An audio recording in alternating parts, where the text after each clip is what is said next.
After 180 days at sea, 200 settlers reached their new capital and found only swamp. Their trunks held deeds, banknotes, and a 355-page guidebook describing a harbor, cathedral, and government. None of it existed, and within 6 months, most of those families would be dead. Meanwhile, the man who sold them this nation was already in Paris, selling it again. How did London buy a country whose population was 0? Gregor MacGregor was born on Christmas Eve, 1786, in Edinburgh. His family had modest claims to Scottish Highland nobility, distant enough to be useless, close enough to sting. He trained at the Edinburgh Academy. He married young. When his first wife died, he was 25, broke, and possessed of the one quality that would define his entire life. An absolute, unshakable conviction that the world owed him something magnificent. He sailed for Venezuela in 1812 and attached himself to Simón Bolívar's independence movement against Spanish colonial rule. Not out of idealism. MacGregor's letters make no mention of liberty, equality, or the rights of man. He went because wars create opportunities for men willing to take them, and because South America was the farthest place on earth from his creditors. He fought well enough. He was brave under fire, witnesses confirmed that much. He married Josefa Antonia Andrea Aristeguieta y Lovera, Bolívar's first cousin, which placed him inside the revolution's inner circle faster than any battlefield commission could have. I have been granted the rank of Brigadier General in the armies of Venezuela. My service to the cause of liberty has been noted at the highest levels.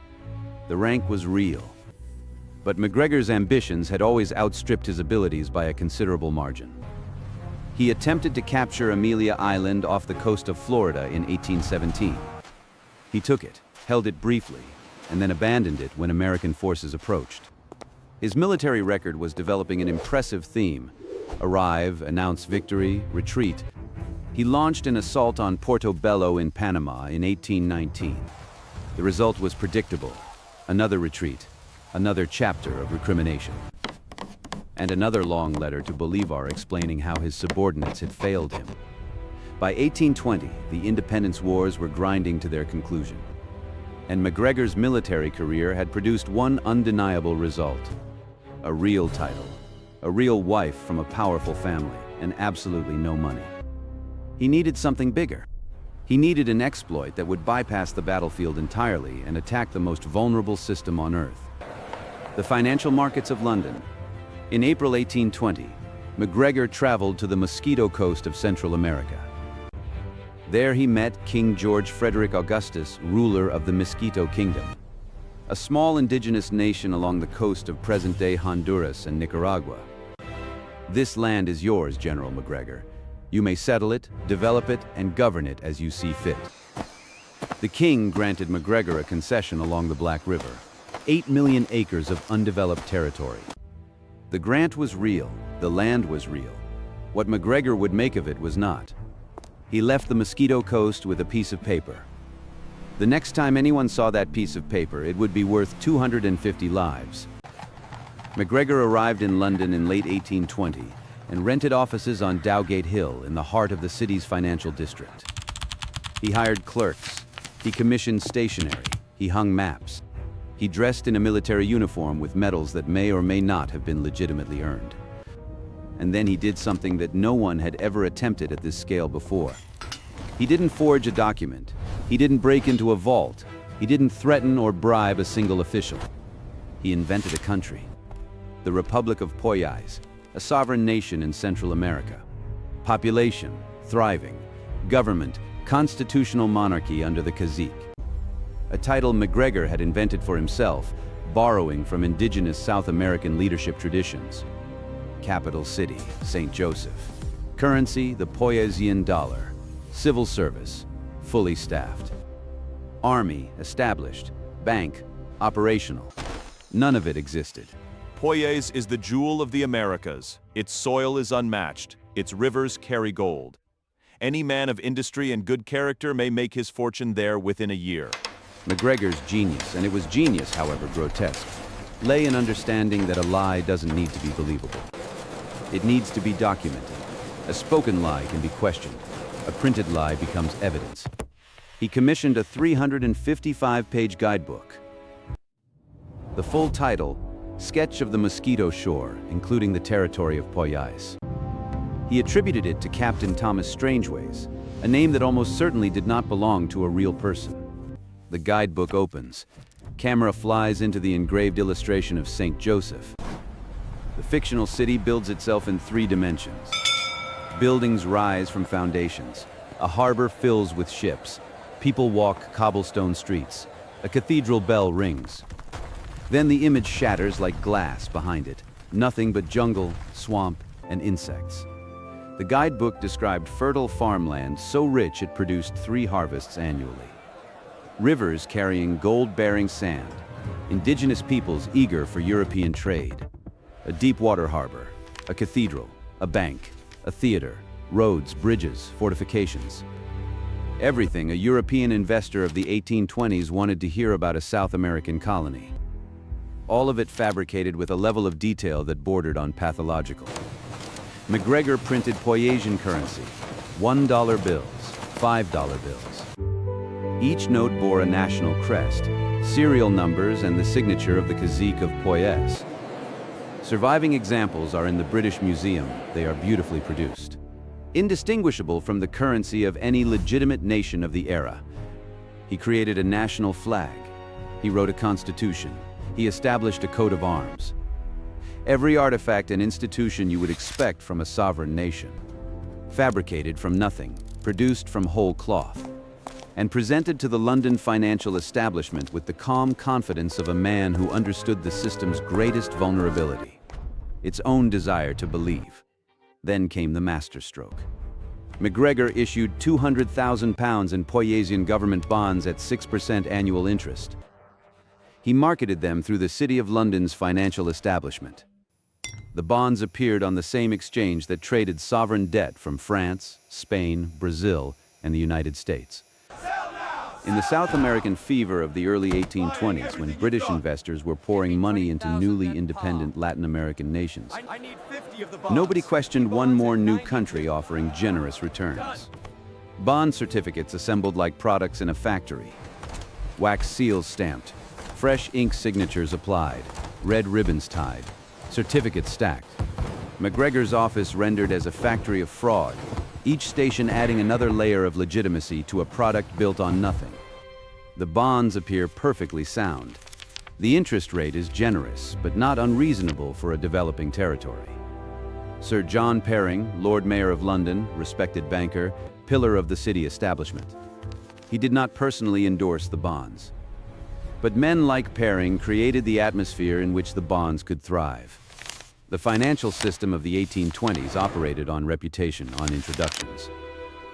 On the assumption that any document bearing official seals and listed on the exchange had been subjected to some form of scrutiny. It had not. Nobody verified that Poyais existed. Nobody sent an agent to inspect the capital. Nobody asked a single question that couldn't be answered by pointing to MacGregor's 355-page guidebook. The bonds sold out within weeks. £200,000, in an era when a skilled tradesman earned £50 per year. MacGregor had just sold a country that didn't exist to the most sophisticated financial market on Earth. And the market was asking for more. MacGregor opened land offices. He staffed them with clerks in quasi-military uniforms who sold plots of Poyasian farmland at favorable rates. Prime agricultural acreage, riverside building lots, commercial properties in the heart of St. Joseph. All available at prices that made colonial America look expensive. He established a Poyasian legation, a diplomatic mission in London, complete with a chargé d'affaires and official correspondence on headed notepaper bearing the Poyasian coat of arms. One did not question the legitimacy of a nation that maintained a diplomatic presence in the British capital. That was the logic. The logic was exactly what MacGregor was counting on. My children will grow up in a land of opportunity. We shall never want for anything again. The buyers were not fools. They were doctors, lawyers, tradesmen, military officers, engineers. They were the professional middle class of Regency Britain. Educated, industrious, and desperately seeking the one thing Britain couldn't offer them: affordable land, and the promise of reinvention. They read the guidebook, they studied the maps, they visited the legation. They examined the currency. They asked questions. And for every question, MacGregor had an answer, a document, a letter, a seal. A surgeon named James Dodd sold his practice in Edinburgh. He purchased a plot that the guidebook described as 2 miles from the harbor, fronting the main commercial road. He packed his medical instruments, his wife's china, and a set of children's primers for the school he intended to help build. His daughter Margaret was 6. They sold their homes. They liquidated their businesses. They converted their savings into Poyaisian dollars. They packed farming tools, seeds, building materials, medical supplies, and their children's clothes into trunks stamped with shipping labels that read, St. Joseph, Poyais, Central America. On September 10, 1822, the Honduras packet departed from the port of Leith, Edinburgh's harbor, carrying approximately 70 settlers. They carried Poyaisian currency in money belts, land deeds in leather cases, and letters of introduction addressed to the Poyaisian Minister of Commerce, the Director of Public Works, and the Harbor Master. 3 men who did not exist. Go forth and build. Poyais awaits its founders. MacGregor stood on the dock and watched them go. He had sold them a country he knew was jungle. He had printed the money they carried. He had written the letters they clutched to their chests. He had created the officials they expected to meet. And he watched their ship recede into the North Sea fog without, as far as any record indicates, a single visible flicker of conscience. While those settlers spent 7 weeks below decks reading the guidebook by candlelight, annotating pages with underlined passages and marginal notes about which plots they would farm first, which rooms in their new homes would face the harbor. MacGregor was in London, dining at his club, meeting with bankers, preparing the second ship. In January 1823, the Kennersley Castle departed London carrying approximately 180 more settlers. Among them was Hector Hall, Colonel Hall, whom MacGregor had appointed military commander of the Poyaisian colony. Hall's wife sailed with him. They carried additional supplies, livestock, and enough Poyaisian currency to establish a functioning economy. In a city that existed only in a guidebook, between 2 ships, roughly 250 people had staked everything. Money, careers, families, lives. On the existence of a country because one man with a good suit and a printing press told them it was real. The Atlantic crossing took 7 weeks. In 7 weeks, the fiction would meet reality. And reality would not be kind. The Honduras packet settlers arrived first. What they found has been described by survivors, by the rescue party that eventually reached them, and by a handful of letters that made it back to Britain, each one more desperate than the last. There was no harbor. The ship anchored offshore and the settlers rowed to the beach in longboats, hauling their trunks through the surf. There was no dock. There was no St. Joseph. There was no city of any kind. The capital of the Republic of Poyais was a stretch of dense, primary growth jungle, interrupted by swamp, river delta, and clouds of mosquitoes so thick they darkened the air at dusk. We will build it ourselves. MacGregor intended us to be founders, not tourists. The city will rise. Hall's defiance lasted exactly as long as the supplies did. Work parties hacked into the jungle. They cleared ground for shelters. Palm leaf roofs over timber frames, the kind of structures the guidebook had failed to mention, because the guidebook had described stone buildings with glass windows. The farming tools broke against the soil. The rich black earth promised in the guidebook was acidic tropical clay, hostile to every crop the settlers had brought seeds for. The rivers did not carry gold-bearing sand. They carried bilharzia, parasites, and the larvae of mosquitoes that were already spreading death through the camp. Yellow fever struck first. The settlers had no immunity and no medicine that could treat it. Malaria followed, then dysentery. The combination was efficient and indiscriminate. First the elderly, then the children. James Dodd, the Edinburgh surgeon who had sold his practice, worked without rest for 3 weeks. He treated patients on a table made from a ship's hatch laid across barrels. He had brought his instruments. He had not brought medicine for tropical diseases. That the guidebook assured him did not exist in Poyais' temperate and healthful climate. His daughter Margaret died on the 14th day. His wife followed a week later. Dodd continued treating patients for another month before the fever took him too. The death toll climbed week by week. We buried 3 more today. The ground is so wet the graves fill with water before we finish digging. The graves were shallow. The ground was waterlogged. Bodies lay beneath inches of mud that the tropical rain washed away and reapplied in cycles. They built shelters that collapsed in storms.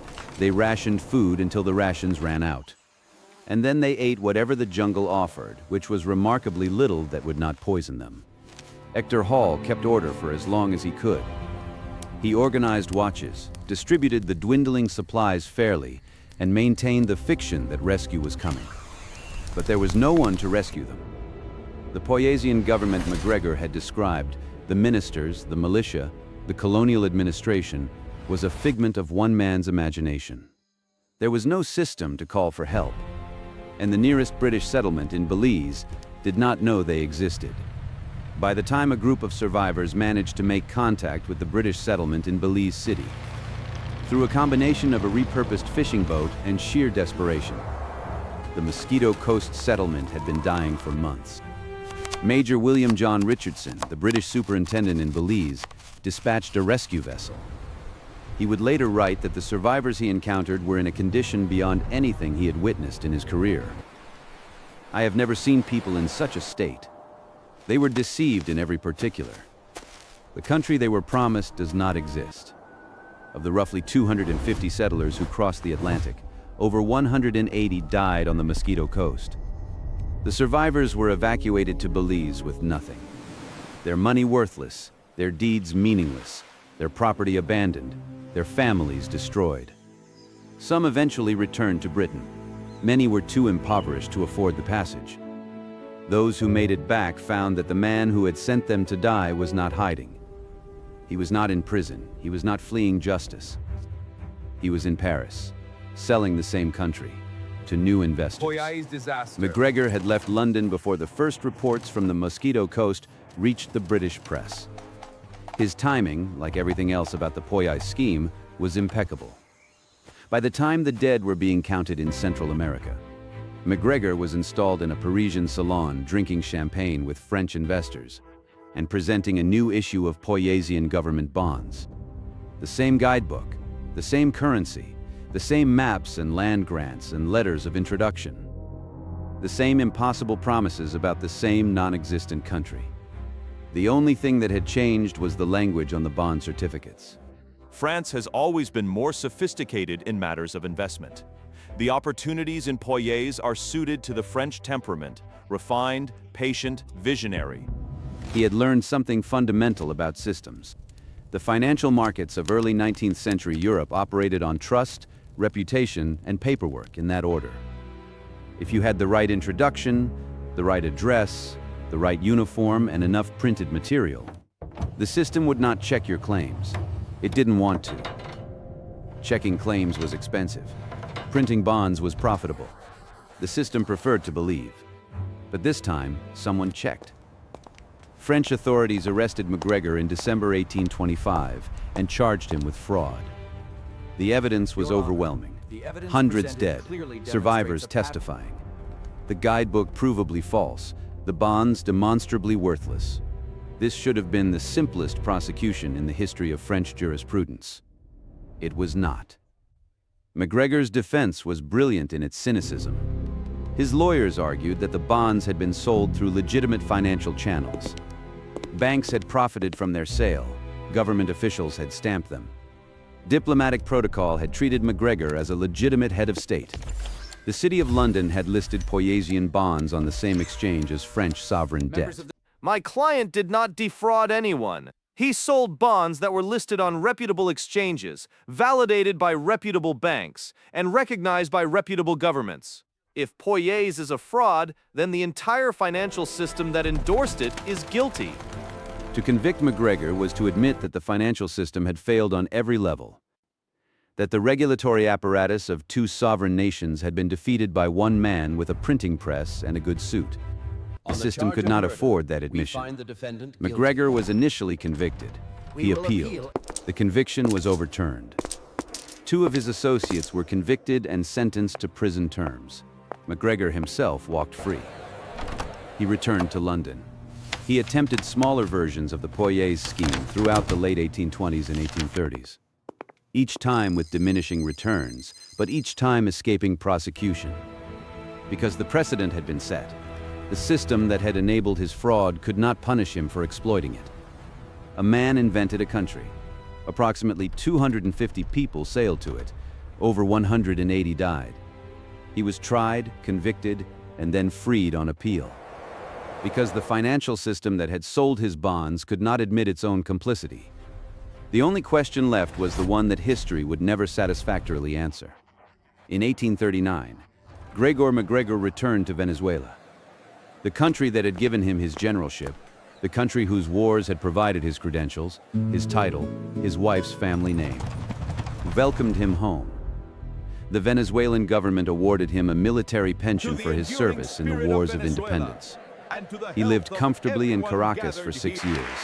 He attended state functions. He was received by officials who knew his name and his rank and nothing else. Poyais was never mentioned. Camera tracks slowly across a comfortable Caracas home. Books, maps, military memorabilia on shelves.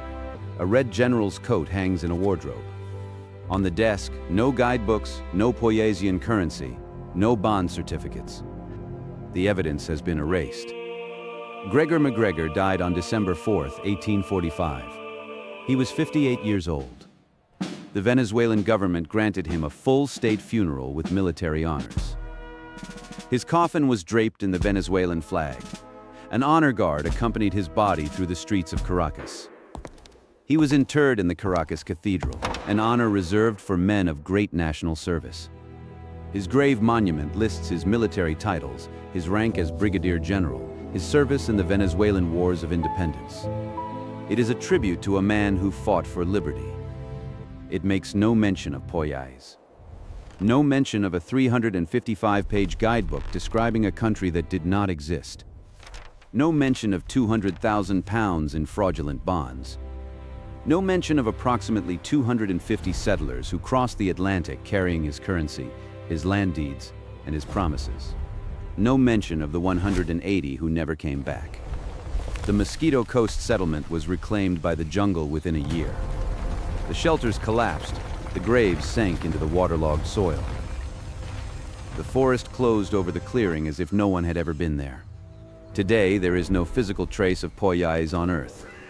But in the churchyards of Edinburgh and Leith, there are headstones. Small, weathered, carved with names and dates that correspond to passenger manifests from the Honduras packet and the Kennersley Castle. Many of the stones face west, toward the Atlantic, toward the coast of Central America, toward a country that was promised to them in a guidebook they carried in their hands and believed with their whole hearts. Gregor MacGregor invented a nation. He printed its money. He wrote its anthem. He published its guidebook. He sold its land. He issued its bonds. He staffed its diplomatic mission. He appointed its military commanders. And then he buried its citizens. He died a hero. He was given a state funeral. His grave is in a cathedral. The headstones in Scotland still face west, toward a country that never existed.